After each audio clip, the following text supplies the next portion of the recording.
Nous allons maintenant vous rappeler l'essentiel de ce Monde en français de ce samedi, ce que vous avez aimé ou ce que vous avez raté. C'est tout de suite avec Laure de Matos. Sa tête était mise à prix par les États-Unis. En 2010, Hakim Oula Messoud était apparu dans une vidéo aux côtés d'un kamikaze jordanien qui avait tué 7 agents de la CIA.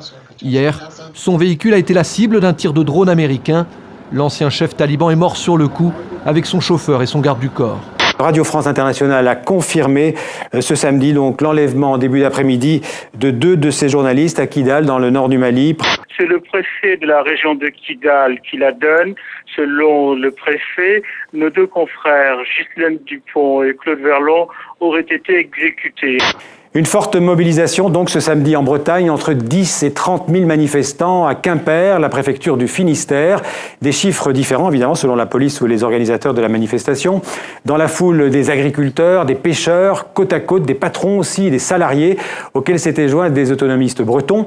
Nous a surpris également, nous autres journalistes qui étions sur place, et de voir vraiment des gens qui venaient nous parler, qui demandaient à être interviewés pour nous raconter que voilà, ils viennent de perdre leur travail. À quoi ça sert de donner des prix littéraires ?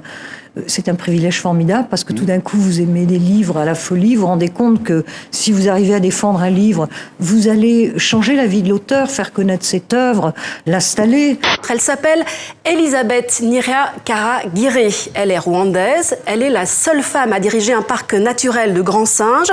Depuis 1987 que j'ai commencé, j'étais la seule femme vétérinaire qui travaillait.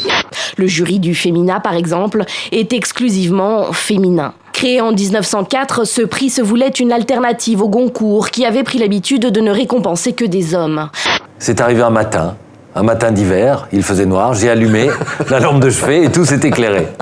Et Dieu était là. Et il me dit, voilà, j'ai écrit un livre il y a fort longtemps, et j'ai l'impression que ça commence à un petit peu devenir obsolète. Il s'appelait la Bible, je crois. Hein. Je crois que c'était le titre original. Et puis il m'a dit, voilà, il faudrait que, je veux absolument faire appel à toi pour qu'on refasse une édition un petit peu plus moderne, un petit peu plus amusante, un petit peu plus rapide, un petit peu plus vive, un petit peu plus complète aussi. J'ai dit, à vos ordres, patron.